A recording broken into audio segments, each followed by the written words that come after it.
Okay, so in the room with me today, we have our IT support, I'm Michelle Weidner. and she's also the one that sends you all those fabulous emails every Monday morning about our telehealth programs. Hi, Carol Conley. I am an Education and Outreach Manager here at Envision, and I do the primary care quality improvement initiatives, and I'm really excited about this webinar series. I'm Brandon Bell. I'm a quality improvement coach here at Envision, and I am also the facilitator for this Teach Back series. And with that, I just wanted to say that I'm really excited today to be here.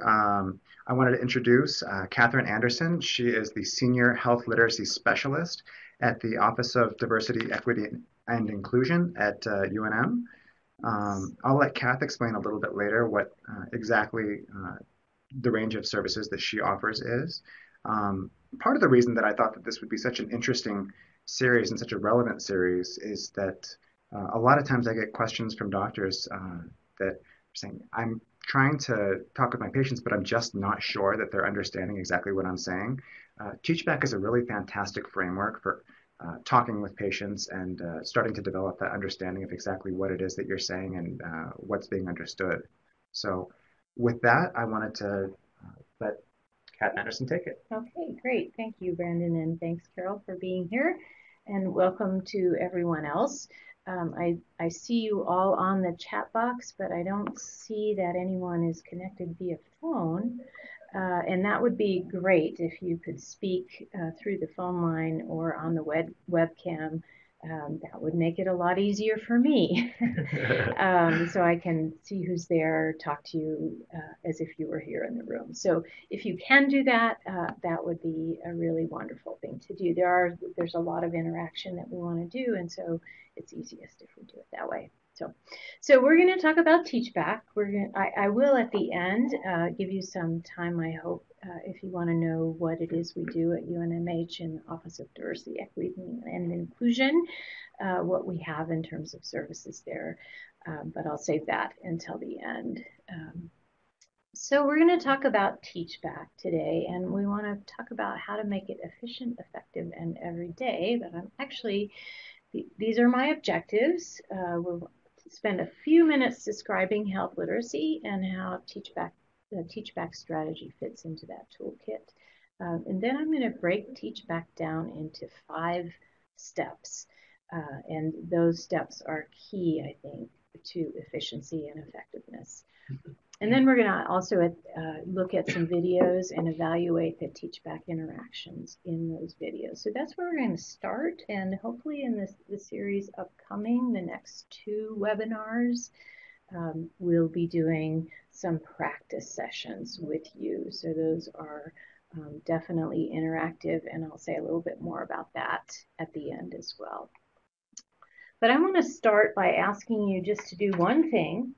I want you to just remember these instructions, okay? I do not want you to write them down, so don't use a pencil or a piece of paper. I'm just going to give them to you verbally, and I want you to just put them in your head, and we'll wrap back around to them a little bit later on. So here's your instructions, okay? And I want you to do this when you get home tonight. If you miss 2 light pink active OCPs in week 3 or week 4 of your packet, and if you are a day 1 starter, take the 2 OCPs you missed today and 2 OCPs tomorrow at the regular time. Okay, got it? Got it? Everybody got it? Thank you, Kath. Okay. Wrote it down. I can. Wrote it down. Michelle is writing it down. She's No, a good don't want you to patient. So just remember those instructions and we'll come back. So again, a quick part 1 review of health literacy, which is a field that's been ongoing since about the early 90s, late 80s. And in the beginning, we defined it as an individual attribute, as a trait that a person had, similar to saying you have some diagnosis or another. And so we thought about it as a person's ability to find, understand, and use healthcare information to make good healthcare decisions. Okay.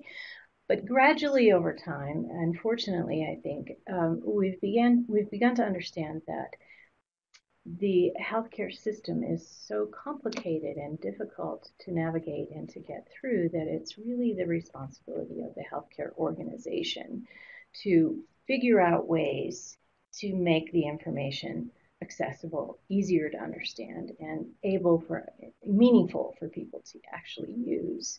So we've shifted from an individual definition of health literacy to organizational health literacy. A person could have any one of these things, not very much knowledge of any background topics, any kind of disease that may be new to them, not really very much knowledge of their own body. Sometimes our bodies are really mysterious to us. The last time I took biology was in 9th grade, and I can't tell you how long ago that was. So sometimes the human body itself is mysterious, and the healthcare system itself is vast and complex.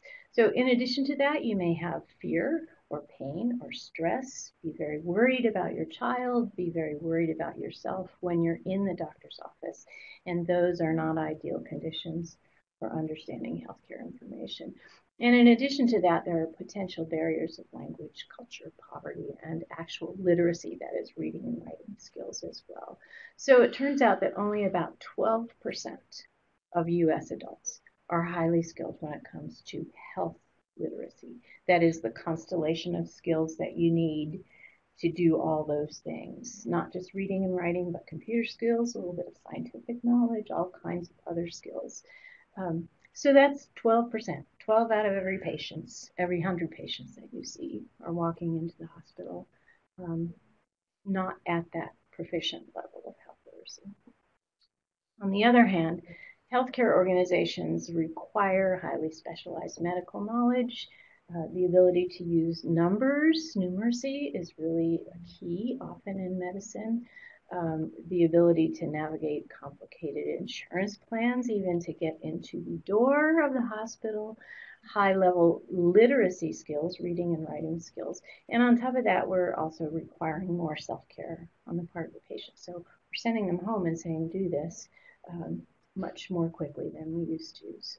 So the bottom line is that healthcare systems are difficult for about 88% of people that they serve. So what can we do about this? That's what Teach Back is about. The consequences of people with low health literacy, and again, we're moving backwards to that individual definition of the organizational definition, but people with low health literacy are likely to have all these things. They're less likely to understand how to manage their conditions, ask questions, follow their treatment plan, and you can see that you could easily slide over to the word non-compliant with those three bullet points. They're more likely to delay getting care, make mistakes with medication, be hospitalized, and use the emergency department, all not things we want to happen. This is the picture, the photograph is of a 93-year-old woman who's maybe at one time very high health literacy. But one of the things that we know about health literacy is that it's dynamic, it's not static. It changes over time and it changes with conditions. So the group of people who are older may have lower health literacy skills, and she happens to be reading her medication list, which I have here in front of me. And the medication is for glaucoma. Oh. So this is not. She can't see it. She can't see it. For those of you who are trying to read that on there, we can't read it here. Yes. It's about 2-point font. Yeah, it's really, really tiny. And it's about 28 inches long. Yes, it's covered on both sides. Right. So that's the low-hanging fruit, actually. The patient packet inserts are really easy to decide are not very health literate, but there are other examples as well. So that's why we need to be really careful about how we deliver information and what kinds of tools we can add to our toolkit. Okay. So let's do another little experiment, and I want to ask you, what is it like for you to listen to a conversation or instructions without knowing a lot of the words or the context? Okay? So think about that, and I'm going to give you, again, some easy, simple, step-by-step instructions for how to write a sestina, okay? So when you go home, I want you to write a sestina. You write six stanzas of 6 lines, followed by an envoy or a tercet, which is a strophe of 3 lines. There's no rhyme in the stanzas, and you don't have to use iambs or dactyls. But the 6 final words of each line of the first stanza are repeated at the end of the lines, and so on. So each line should be a hendecasyllable, except for the first line of each stanza, which should be 7 stanzas. Okay.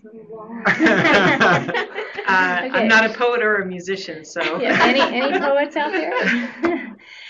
So that is exactly right. Okay, so Carol, when did you stop listening? Probably after your first couple of sentences where you were defining, well, not even defining, but just talking about, I want it to look like this. In my mind, I was going back up. What was the first thing she said? What does that word mean? And I don't know if it's as much I stopped listening as I just couldn't compute. Right. I couldn't. Right. Yeah. Wow. I would say the same thing. I didn't ever stop listening, but I stopped being able to process really because I'm still trying to figure out the first line you said when you're 4 or 5 lines ahead, and then I'm getting these new technical words that I don't really understand. And so if you hear, for example, even the word sestina, and you don't know what a sestina is, then you're already starting to figure out what that is, and you've lost the thread of the information. So you're like Brandon says, you may be hearing, but you're not processing the information at all. So think of that in the medical context, and think about the goal of health literacy in general, and especially with TeachBack, is to reduce the health literacy load. That is, to reduce the amount of prior information and context that patients need in order to make sense of the information they get or we're giving them. So did somebody just buzz on? Welcome if you did. Okay, I just heard a little beep. So our goal with health literacy is to enable patients to understand the information with the skills that they have. In other words, we're not going to teach them what a sestina is necessarily. We might need to give them a little context and background, but you are going to help them to understand that information with what they bring into the office with them. Okay? So we're going to, next part, go to TeachBack and talk a little bit about what TeachBack is. So how many of you have heard the strategy, heard just the words TeachBack, or actually employ this strategy already?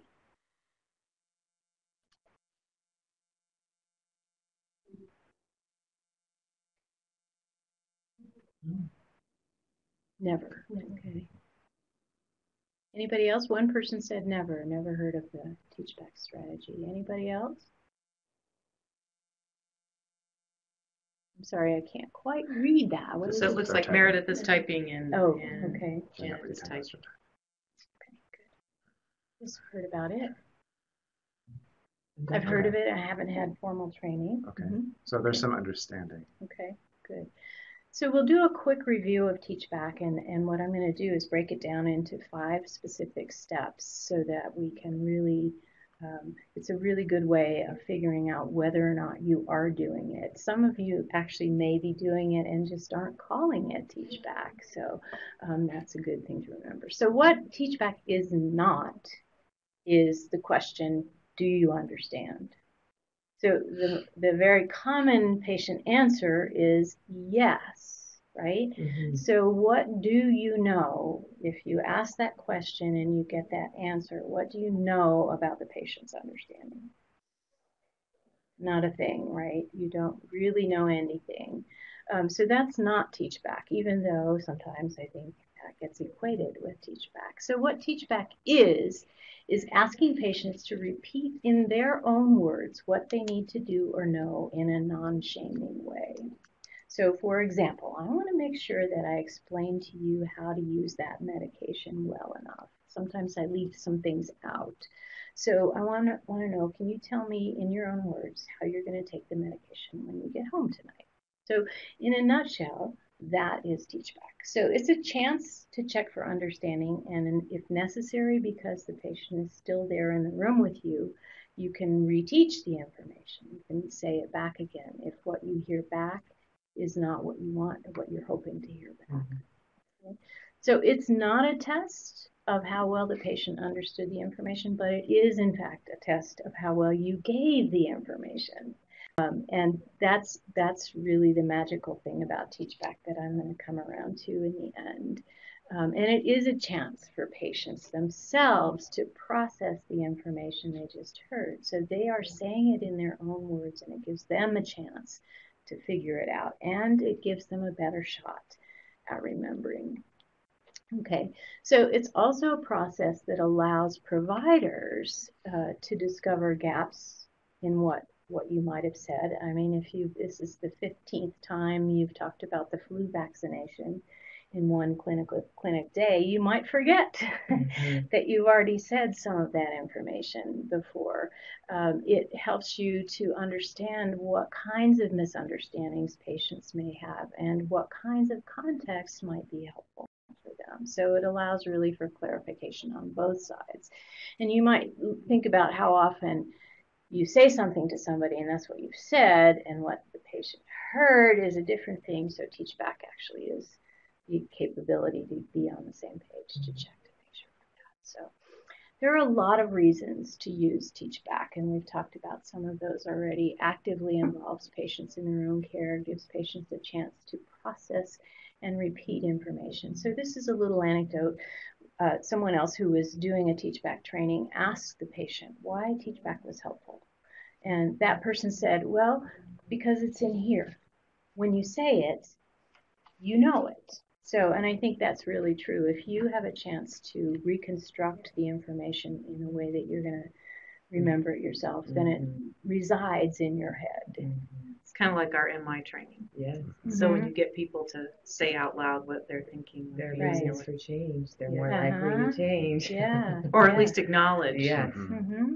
I think MI and TeachBack are really That's what I They're was very thinking. linked. I've been thinking dovetail. that same Very thing. linked. And some of these providers who are on have had some Mhm. of that support from over the years working Right, with us. So right. this is going to fit really nicely Good, with what they good, already know how to do.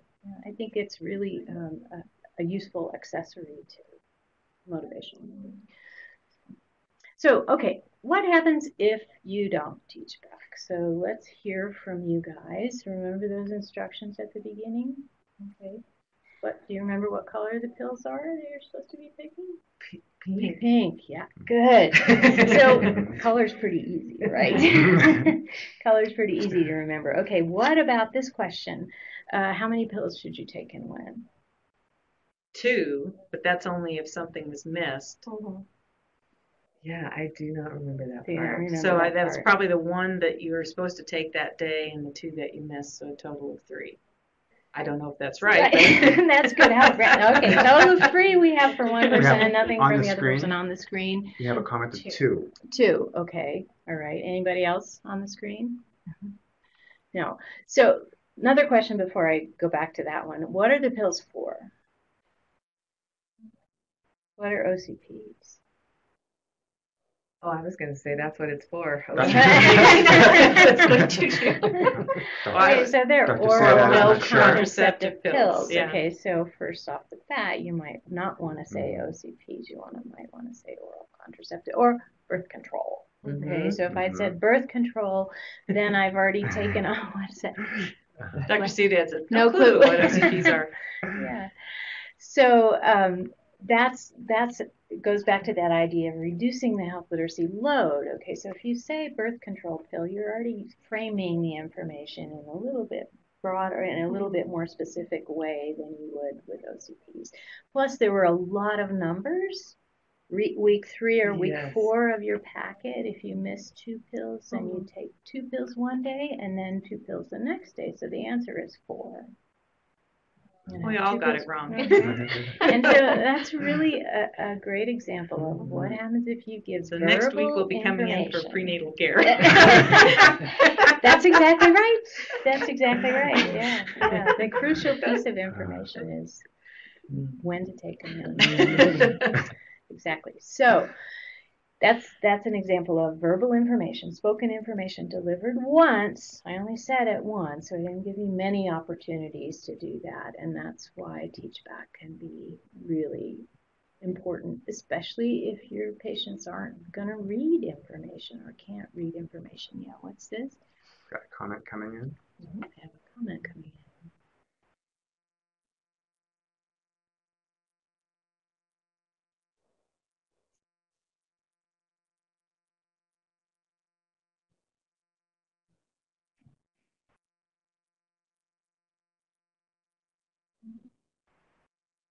Let's see. I was too busy trying to get it right. I missed the important part. Yes. Exactly. Yes. Exactly. That's right. Exactly. So how are we going to do this teach back thing? How are we going to make it effective? We're going to break it down into 5 steps, and we're going to think about the fact that teach back is about delivery of information and reception of information.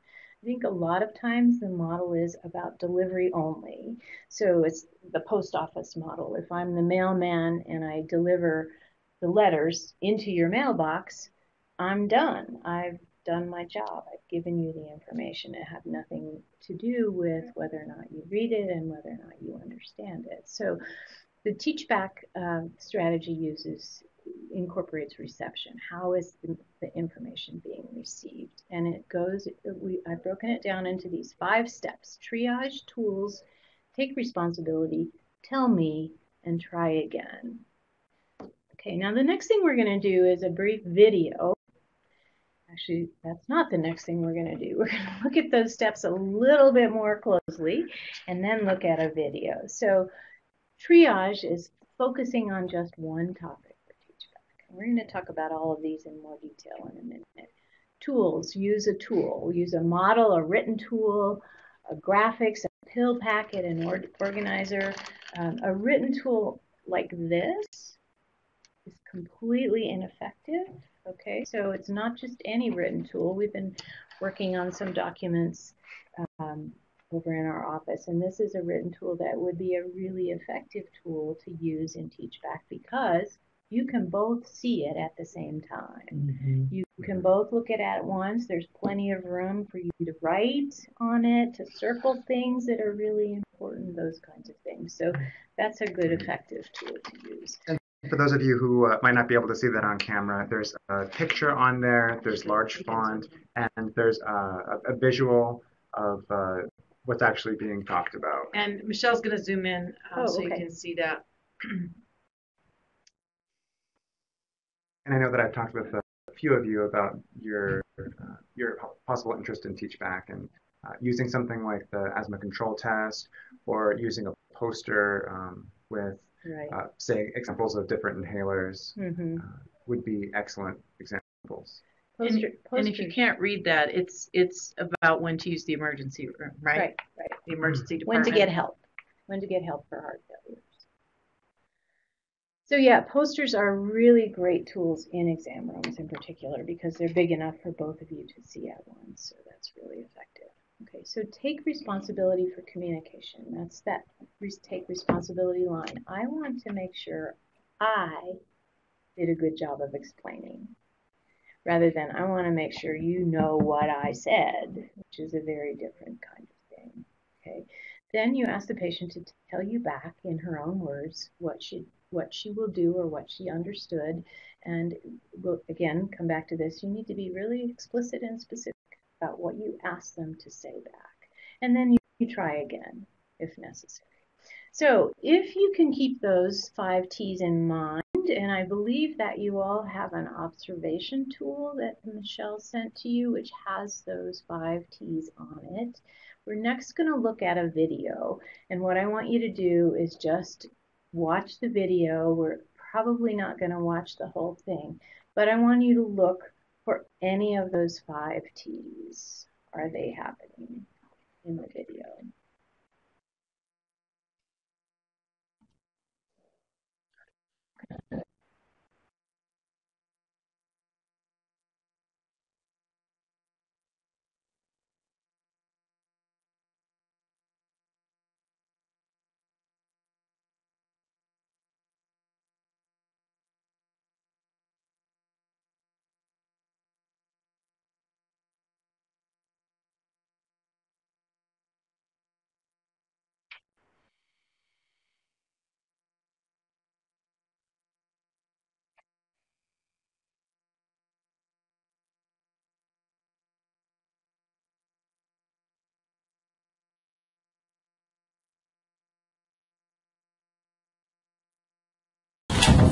You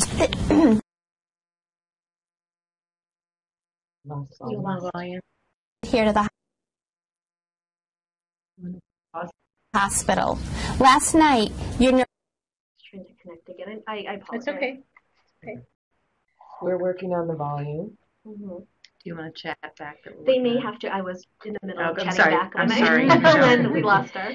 The other thing we can do is go past the video and move on to another example. that I Okay, have great. I think probably that's better to do given the time that we have left. So. Okay, great. Sounds good. Okay. I made some notes. Okay, good. I mean, the videos are really good. I'm just concerned about not having enough time. And we might be able to do that next time. Yes, we can. Or We'll you start can just with ask that. what people saw in that first Yes, minute, because that's there was right. certainly some stuff that. What stuff did you see? Let's wait till we get back Okay. there. Go back. Let's go. Make sure Michelle's got us back on here.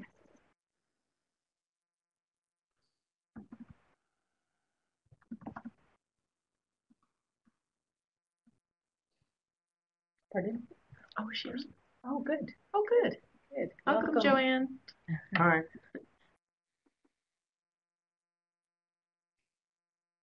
Okay, so it looks like you've got feedback That- already okay. from. So what? Let's see what. it So says. Dr. Ciudad is saying, I saw the nurse speaking to the patient clearly, Clearly, okay. Any other feedback? and there's still more. Still coming in.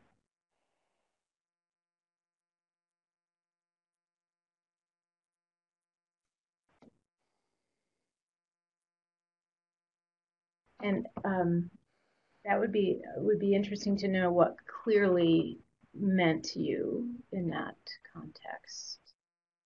Though it seemed too complex for the patient. Okay, second one seemed too complex. Yes. It seemed busy and vocabulary heavy. Yes. Medical vocabulary. Medical atrial fibrillation and Yeah. ventricle and so on and so forth. Yes. And she's sitting there kind of vulnerable and taped up. And thinking, could you just bring it down a notch? Well, the thing that I noticed were two things: the angle. Yeah. In other words, instead of sitting next to her, Yeah. she's standing over her. Right. Exactly. And then the other thing is that this nodding behavior, and this is I guess a woman thing, that we nod, and it doesn't mean we understand. It means we're listening. Mm-hmm. So what happens if you're on the other side of that and you see someone nodding, you might interpret that as understanding, or I'm still with you, instead of I'm still listening, I haven't fallen asleep yet. Right. Exactly. That's exactly It looks right. like you've got Yeah. some more Let's see. feedback. Audio okay. It's too obscure. Okay. Yeah. Well, that's exactly right. I think in that little portion that we saw, there was a lot of complicated language that we didn't stop for that language. We didn't hear an explanation of the language. And there was a kind of uncomfortable vulture-like positioning from the nurse over the top. And she did mention the words teach back. She said, we're going to do teach back. And part of it was a plan, I think, to do teach back. So it's not clear really whether this video is about the plan to do teach back or about doing teach back. But I can just say to you now that none of the 5 steps for teach back appear anywhere in the 5 minutes of that video. Okay.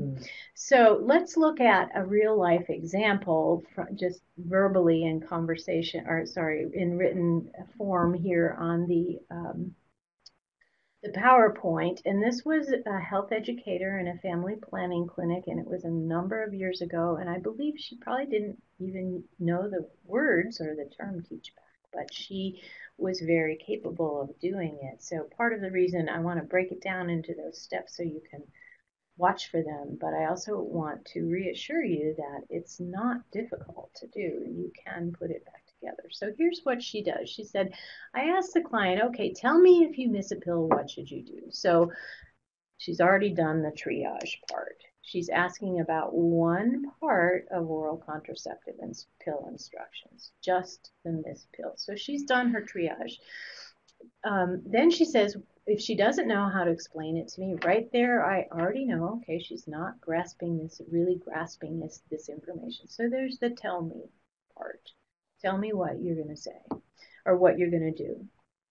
Okay, so I go over it with her again. This is what you should do if you miss one pill. This is what you do if you miss it for 2 days. I give her an example. I say, let's say you left town for the weekend and you left your pills at home, so you missed 2 pills. What are you going to do now? Okay, so there's the try again piece. Okay, that's the last of the steps. Okay. So then she says, I also give her the pill packet. If she can't show me what to do, I really don't feel comfortable. Okay, she used a tool, which is a really excellent thing to do in this setting. And the pill packet is the perfect one to use. Okay.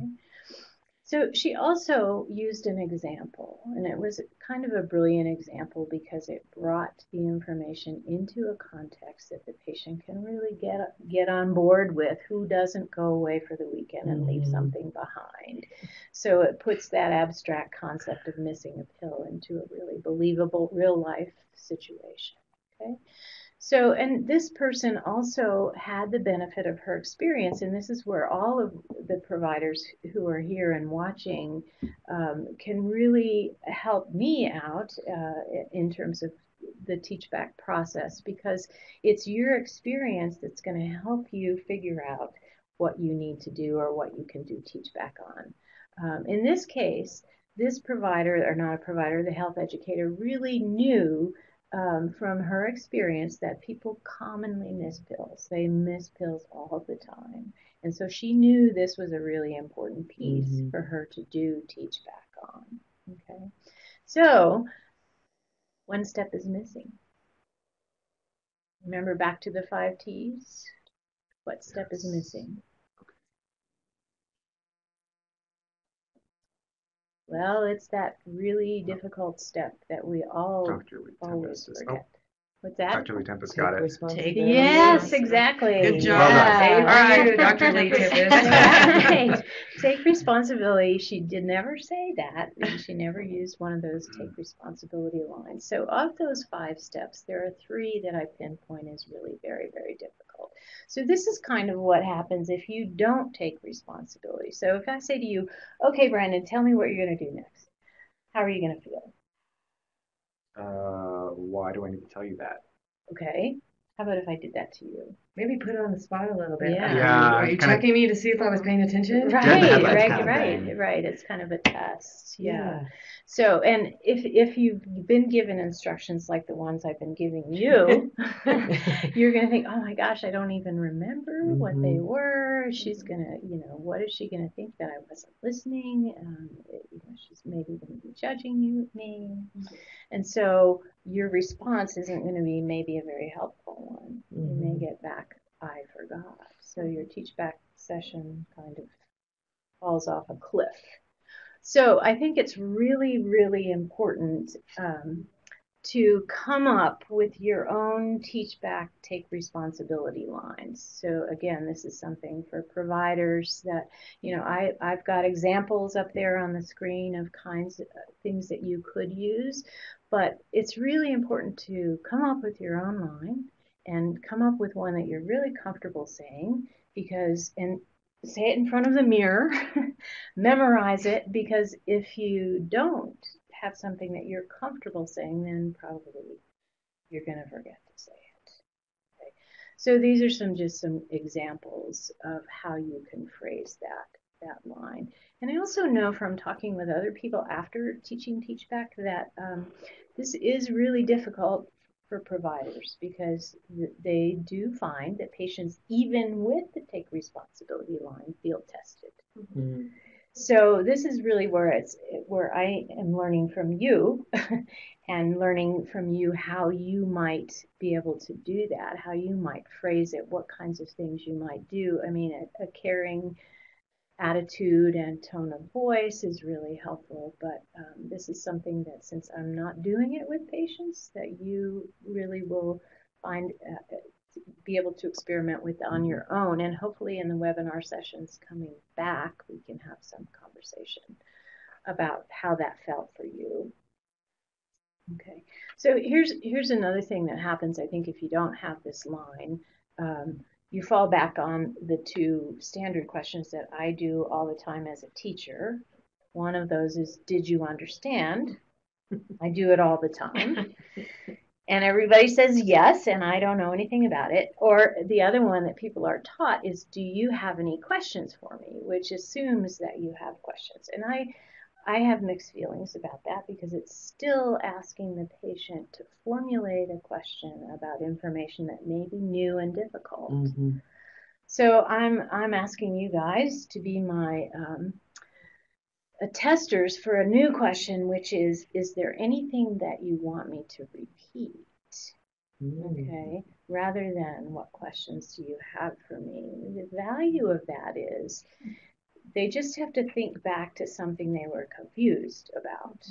Mm-hmm. They don't have to come up with a whole assembled sequence of information that they understand. So this is not evidence-based. But it's a pilot question. Well, you try it out. Yeah, and in the spirit of QI, if it works, then great, keep it. If not, modify it. Right, exactly. Yeah. So moving on, triage is the second difficult step, and you notice that triage is really something that you do before you start the teach back session. Okay, so it's going on in your provider head most of the time. And so here's an example, again, using OCPs, oral contraceptive pills. And this is literally what happens in a session. Thank you, Brandon. It happens in a session when a provider is starting someone off on birth control pills. All these things get talked about, okay? And they're all probably important. The patient needs to know all of those things. So how are you going to triage that information? How are you going to decide which step or which of these pieces of information you're going to give? Because obviously the patient is not going to remember all of that, okay? So you're going to pick one of those things, and in this case, the missed pills is what I would pick. Does that mean you're not going to say all the rest of the information? No. You probably are going to deliver all the information, but you're triaging by thinking about the key pieces of information, the ones that you most want your patient to know or understand. Another really key one is, what does your patient want to know? Okay, your patient is likely to remember that probably more than anything else. What's important for the patient to be able to do at home without mistakes, okay? What's the most difficult thing for my patient to do? That's what the provider, the health educator triaged on, was she knew that was a difficult piece, okay? So, and you can find out what your client knows already by asking them questions. Have you taken birth control pills before? What do you know about this? What are your worries about it? What might keep you from being able to do X, Y, or Z? And those kinds of questions can help you focus in on what it is you want to do teach back on. Okay, here's another really, really useful concept that may be also familiar to most of you, the idea of chunk and check. So the patient needs to know that much information, needs to know everything on that previous slide about OCPs. Okay, so what you do, you give them all the information, but you give them that much. Oops, and that's supposed to be a check mark. It's not. And you check. It's a pie. It's a pie, but it's not really. It's a check mark. So you give them that much information. You check using TeachBack. You give them another little chunk of information.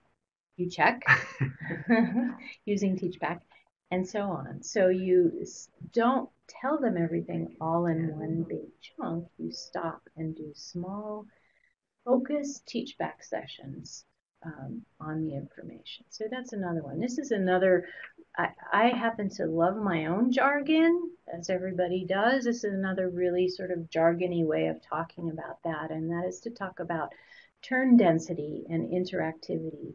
And turn density is the number of thoughts communicated in one speaking turn. So if you had given all of that OCP information in one speaking turn, your turn is very, very dense.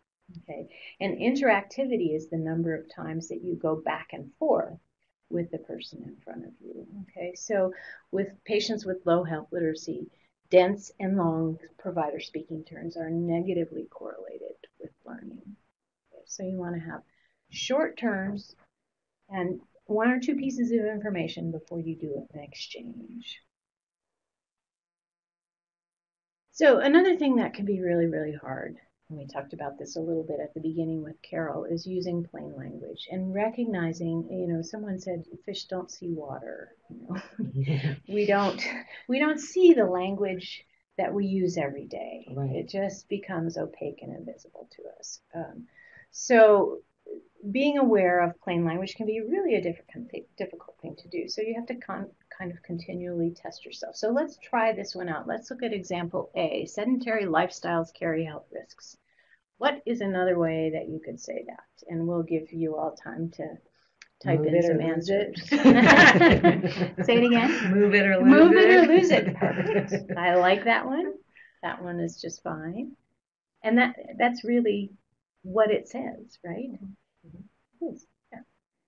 So let's see if anybody else has any thoughts about that. We always joked with the kids that I used to take care of, moving yourself through space under your own power.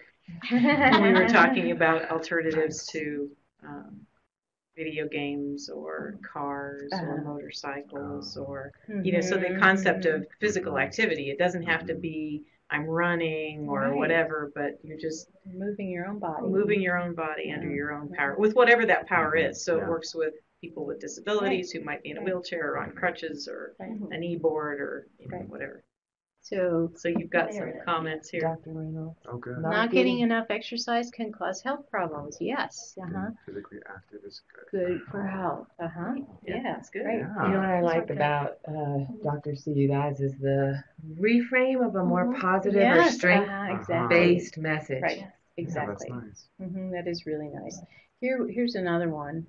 When you spend too much time being a couch potato, it'll get to you in the end. Okay, that is not that positive frame. So I like Dr. Ciudad's version better. Okay, let's do quickly the next one. Alternating heat and cold can sometimes relieve chronic pain. That's the way it is in our office. In the summertime, we wear sandals. It's cold. No, I'm kidding.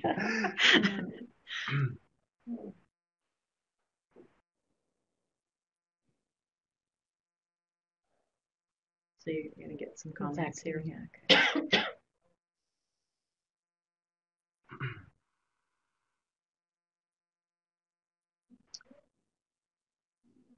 Using heat and then cold can help your pain. Yes, right. Good. Nice. Good. Really simple and clear. Anybody else? Let's look at this example. Okay, I know this one lady, Rosie, who didn't even want to walk up her driveway to get her mail. Her knees hurt so much. At first she was just using ice, but then icing stopped working, so she started using heat. Finally, she figured out the best thing to do for her was to switch back and forth between ice packs and heating pads. Okay, so this is a great example of using a little story to deliver healthcare information. Okay, and ice packs and heating pads are concrete. They're not abstract. They're things that people can connect with in their daily life. And so this is another way to deliver healthcare information that has to do with the listenability of the information that we get. Okay. So here's a quick summary of ways to deliver information efficiently. So use shorter, simpler terms in short sentences. So in other words, strip it down. Take turns or chunk and check. Mix it up, that is back and forth between you and the patient. Mix it up. Use examples, put the information in a context that is familiar with the patient, or in other words, bring it home. Okay, and then use the 5 skill steps. Okay. So I think that what we're going to do is try a video again. And again, now that you've had a little more exposure to those 5 T's, look in the video to see if you have any of them. But I want to make sure that I've done a good job of explaining those 5 T's to you. So can you tell me what the 5 T's are? Well, the first is triage, for us to decide and focus what we want to have that conversation with the patient about, what topic and all the information. Right. Good. Just letting them know to check the volume. Tools. Tools. The Tools. second one is use a tool if you have one. Blur them all out. Mhm. And my favorite tool is a pencil or a pen and a piece of paper. Oh, And draw pictures, even if they're stick figures. okay. So use a tool. What's the third one? Take responsibility. Take responsibility. And the fourth one? Um, Tell me. Oh, You yeah. know, demonstrate. Mm-hmm. Tell Have me, them do right. something Can that you gives you tell some me? indication. Mhm. Take responsibility and tell me are kind of almost always right together. Okay. And then lastly is try again. Try again if you get information back that you feel like needs to be adjusted. Okay. Okay, so those are the 5 steps. Let's watch for those in this video. And China's good on this one. Yeah. You passed out. You got dehydrated though because your sugars were high from your diabetes. When that happens, you end up voiding a lot, urinating a lot, and so as we've talked about in the last day or two, we thought you might be able to be discharged today. So, but now a few things first in regards to your medical problems we're going to discuss. Diabetes, which is my high sugar problem. Yeah, that's one of your medical problems. What are some of the other ones? COPD, which is my lung problem. Good. And CHF, which is my heart problems, and Uh-huh. high cholesterol. Wow, it's great. We've been talking about all these medical problems the last couple of days, so you would be sort of empowered by the knowledge of what your medical issues do. Well, that's very good. Now let's go over your medicines, okay? So I've got your prescriptions here, and I know it seems overwhelming, but we've kind of tried to trim it down to what is best. So you're on your Lantus and Novolog insulin for your diabetes, which your daughter has been educated, I think, as to how to give it to you. Isn't that right? That's right. Yeah. Then here are your 2 inhaler prescriptions. And these are for which the respiratory therapist, she came in and I think taught you how to use those inhalers for your COPD. And here's your metoprolol and Lasix for your CHF. And then your Zocor is for your high cholesterol. And we've talked about some dietary and lifestyle changes. So, but now I want you to tell me in your own words what medicines you're on and what they are for. Okay? Go ahead. I'm on Lantus and Novolog. Insulin is for my diabetes. And I'm on Lasix. I'm on for my, to help me not to retain my urine, my fluids. Uh-huh. And I'm also on Spiriva and albuterol, and that's for my COPD. Very good. And Zocor is for my cholesterol. Mm-hmm. And which one is the metoprolol for? That's Maybe for my high blood pressure. Okay, and also for your CHF. So, okay. And I want to thank you very much, Dr. Shaki, for taking the time to do this. Mm-hmm. And your staff, they were very nice. Okay. Not so fast. We're not done yet. Which doctors will be seeing you for follow-up? Oh, I'm to follow up with my general doctor on Thursday. What's his name?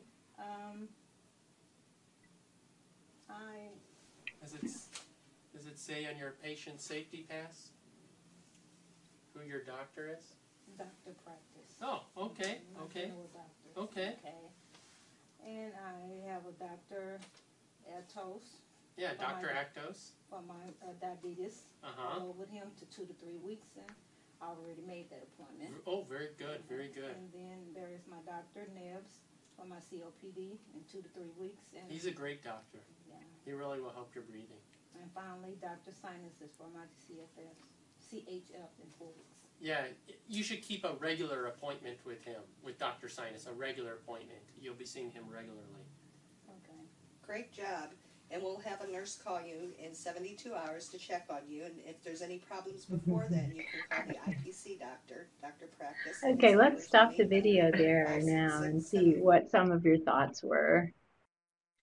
Did you hear any of the 5 teach back steps? So I know that one of the things that Michelle has typed to the group is that she's going to send out the links directly because they were having trouble with the audio. So hopefully you guys can go back and look at you don't even have to look at all of it to maybe get at some of the things that you're going to. Responsibility. Yes, absolutely. He did say, tell me. But he didn't say, that was a lot of information I just gave you, a whole lot of information I gave you. So can you tell me what the medicines are? So no take responsibility. When he started dealing the cards of the medication is when I'm like, oh my gosh, this poor lady. I know. And I wouldn't qualify those as tools. You I bet wouldn't? they're Oh, written interesting. Okay. as, chicken scratch and maybe with some directions, but it's going to be clear when she actually gets the pill from the pharmacy about those directions. So I'm thinking, how is that helpful to her? So good point. The thing that got me though, Kath, was the note, can you read that? Tell me his name. Like this assumption that she's going to be able to look at those papers and then just, start reading at the 8th grade level or something, right? And I thought that's Right, exactly. So there is that assumption in the background that your patient can read the information you're giving them. So that's important to remember that that's not always true. It's not always. And it's also probably true that those were scripts, right, prescriptions, and so they're not tools in that sense of the word. What Dr. Tempest has to leave. Okay, all right. Thank you for coming. Yeah. Thank you, Dr. Lee Tempest. And so that's one thing to remember. They were at least things that she could refer to. Yes. They may have the medicine names on them. Big chunk of information without checking exactly for understanding. I can't read the second half. Better to give a little bit of information and then check. Right, exactly. That chunk and check that you were speaking to. Exactly. Yes. Right. I guess the thing that struck me there is that the physician and the nurse mentioned the daughter. But I would have wanted the daughter to be there. If she's taking a role in this person's care, that she needs to be part of that conversation. I mean, if this woman just passed out because she had an event related to hypoglycemia or hyperglycemia, she ended up in the hospital, her memory's probably not that great right at that moment anyway. And that is an awful lot of information. Right. She did say it back, and she seemed pretty clear. Go ahead. Let's see. It says daughter as tool. Yeah, absolutely. I agree. Family, exactly. I want to see the family good there. Idea. Yeah, absolutely. And how about that nurse with her phone number? Could you? 1-800. Not going to remember that. There's some one 7s either. and a 6 in there, I'm sure. Yeah. So great.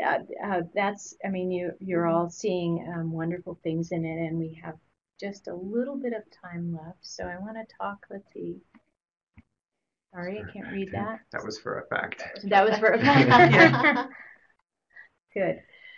Good. So let's go to the one final slide, and then I want to talk a little bit about what we're going to be doing in the 2 following sessions, the 2 webinars coming up in February and March. To get you, hopefully we'll see you again, and we can prepare for that a little bit. So I wanted to just spend a little bit of time talking about something that we'll hit on in the next time too, which is TeachBack really efficient? Can you really do this process in real life without taking enormous amounts of time? Because time is usually the big barrier that I hear about from most everyone. So I just want to show you one quick slide that shows a QI study that was done in a very large healthcare system in Carolina, both Carolinas, with pediatric residents actually who were given TeachBack training, and then they ran some numbers on it. This is a run chart, I understand, and what it shows is the percentage of patients who required repeat TeachBack. That is, if you say tell me, they tell you, and it's a jumble, and then you have to do it again. So repeat TeachBack takes time, right? That's a big time sink right there. So if you don't have to do repeat TeachBack, then you're saving a lot of time. But the wonderful thing about this chart, I love it, is that what it shows is not that the patients were getting better. The communicators were actually learning from their patients how to deliver the information by using TeachBack. So that by the end of, 20 weeks, they didn't have to, had reduced the health literacy load by a whole bunch so that they were better explainers of what needed to be explained, and they didn't have to do repeat teach back. So that is magical to me. It really is. So, and we have just 1 minute left. So what I want to do is to ask you to come back for the next 2 webinars. I really hope that you will, because what's really key about learning teach back is practice. And that is what we're going to try to do in webinar format, is practice. So we'll do some scenarios and actually practice. So for that reason, it would be wonderful if participants could participate in groups of 2 or 3 for the next 2 sessions. And so we're going to start with some scenarios, and Brandon and I will do a little role play, and you can use the observation tool on us, and we'll hope that we can incorporate practice into a webinar session. So, anybody have any questions? I know we have maybe half a minute left for questions. Well, so you have a comment from Dr. Ciudad. He says, thanks for a good systemization of common sense patient instructions. Right. Says that shows him how, how short the shortfalls, even when he's been trying, in his very own high expectations, that there are still things that we can do. Good. I'm glad. And I hope that's what you meant, Dr. Ciudad, that this is the problem. You type, it goes through my brain, and I say it out loud. So in true teach back form, I may not have said it correctly. Yes, good. Well, yes, that's exactly right. That's one thing maybe I could end with. Those 5 steps are, skill steps, and they're not necessarily what will translate into your practice. You will take them into your practice and accommodate them for what you do in real life, but it is a way that you can tell whether or not you're actually doing teaching. So before we sign off, I want to make sure that